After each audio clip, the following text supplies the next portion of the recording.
Hello, parents. This is Travis Johnson, Assistant Principal at St. Gertrude. It is the 1st of February, 2024, and I am pleased to announce that all 280 plus EdChoice applications submitted for the 2023 school year have finally been awarded. So we can take 2 seconds to enjoy that. And now we start all over again for the 24-25 application season.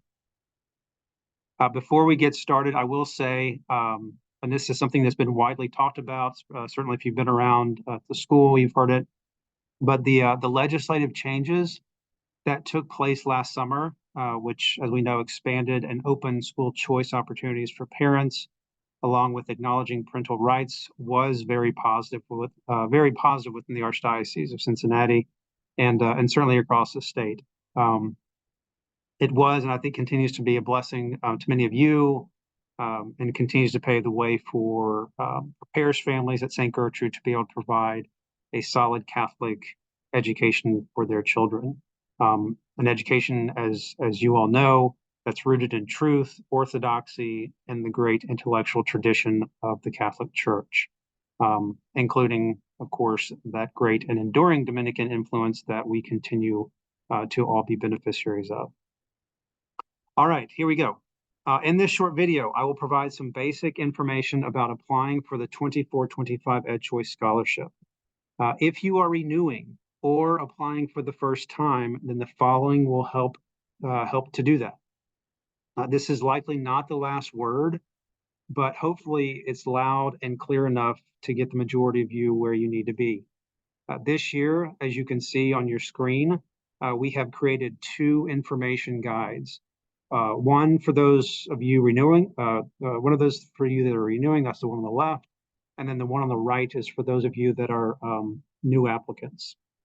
So who are renewals? Let's define these 2 groups. It's February. If your child is currently on an EdChoice scholarship, you are in the renewal group.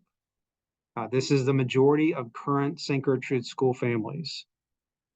The EdChoice scholarship, regardless of which one you're on, so traditional or expansion, it must be renewed annually. So this is new to many of you. Every year you have to renew the scholarship. Most of you that are renewing are going to be in the expansion camp. Again, that's the one based on income that the changes were made to last July. What about new applicants? It's still February. If your child is not currently on an EdChoice scholarship, you are in this group.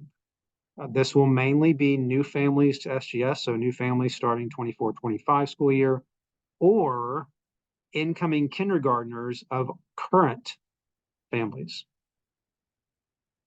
In looking at these 2 documents, the main difference is basically the checklist. So that's going to be the main difference. Everything else in these 2 documents are the same.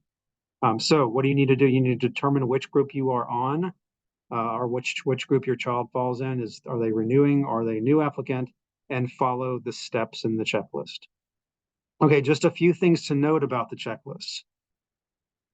Number 1, there must be a separate renewal form or request form for every child that you are applying. So renewal form, request forms.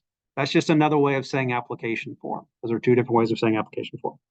Now there are 2 different forms, so you want to make sure that you're using the right one. But that's what those are. But you need one for every child. Number 2, make sure that you submit the correct proof of residency document. And there's a link, step 2. Step 2 on renewals, and step 4 on new applicants. So acceptable proof of residency. Look at that document, make sure you're submitting the correct proof of residency document. That basically the state has to prove, or you have to prove to the state rather, that you are actually a citizen, a resident of the state of Ohio, and you do that by providing the best thing to do is to provide a utility bill. That's the easiest and the best. That's what works and is the simplest. Please try not to send me your mortgage statements. I prefer not to look at those or see those. A utility bill is the best. And again, I need one for each family, one per family. Number three, the signature authorization form. You're just filling in the form. Like your residency document, I just need one per family. Parents, you're just writing each of your children's name on the line where it asks for it. And then make sure you sign it and submit that with everything else. Okay, for income verification, let me talk just a little bit more about this. Uh, you don't have to complete income verification if you are renewing. It's a big change this year. So let me say it again. You do not have to complete the income verification process if you are renewing. This includes current families that will have a child enrolling at St. Gertrude School for the first time. So if you have an incoming kindergartner and you already have students at St. Gertrude, you do not have to do income verification for that for your kindergartner. You have to use a request form for your kindergartner, but you don't have to go through the income verification for her. Now, if you are a new applicant under the expansion program, remember the expansion program is the income-based program, then you must go through income verification, which is step 7 over here. And that walks you through it pretty clearly. Now, renewal families, staying on income verification. Renewal families on the expansion program may go through income verification if they choose. Why would you choose to do this?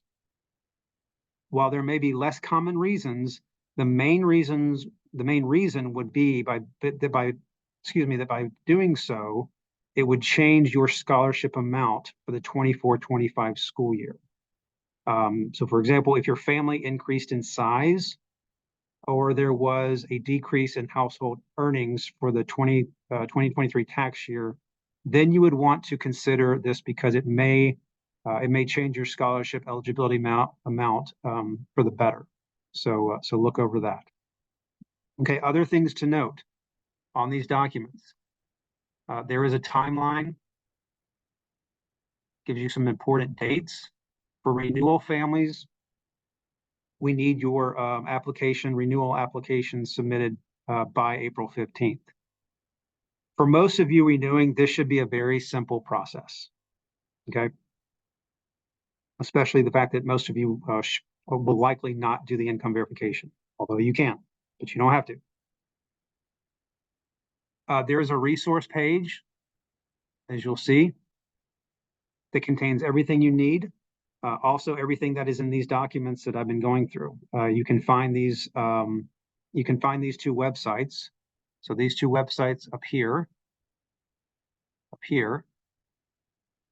These 2 websites also include a how-to page, how to apply page. So if what we provided is confusing, then you have the option of going through the state's website for clarity. Of course, you can always just email me or contact me. We have also included an FAQ page. There's my contact information.